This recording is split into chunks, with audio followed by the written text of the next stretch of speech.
Coach, what's your initial reaction? Just found out your seed.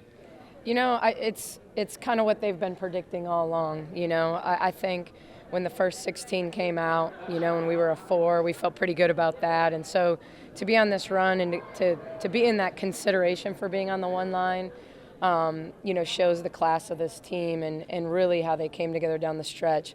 Certainly disappointed in some ways we didn't get the 1 seed, but I'll tell you, it's the same bracket. It's just whether we're at the top of the bracket or the bottom of the bracket. And certainly they said it on the broadcast. It's what color uniforms you're wearing if you get there. But certainly there's a lot in front of us.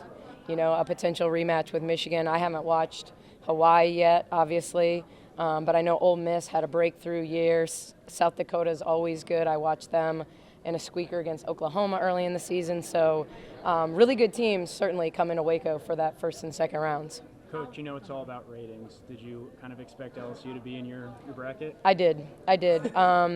If you'd asked me 2 certainties with the NCAA tournament, I would have said UConn and Bridgeport and LSU and Baylor in the same regional. So they have not had them in our regional for a while, but they love that for TV and ratings purposes. And but I think you think about it's a potential rematch with Michigan, which was the Sweet 16 game a year ago, as well as one that we had early in the season. So I think the uniqueness of how they had to seed people and the regions really were dictated by 4 teams from the Big 12 being first and second round host sites. So really proud of our league and how we finished.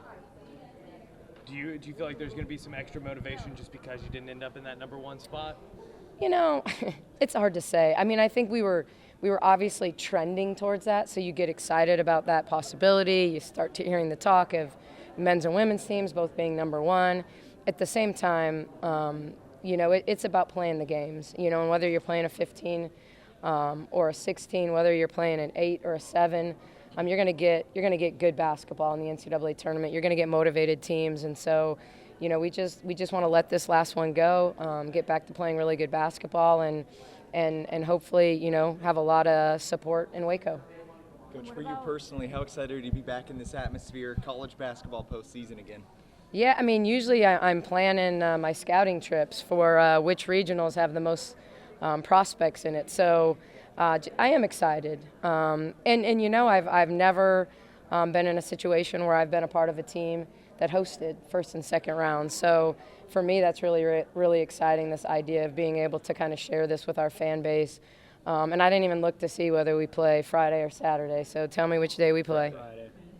Well, that's even better because we won't conflict with the men then. I was worried that we'd be Saturday, Monday, and they'd be playing in Dallas and we'd be in Waco. And let me say Fort Worth because I know people have told me you don't say Dallas. Do you want to plug Baylor fans coming out to the game? What do you want to say to Baylor Nation? We need you. I mean, I don't know a lot about Hawaii, but, we're not going to take any opponent lightly. And, Ole Miss getting back to the tournament for the first time, and I think 10 years.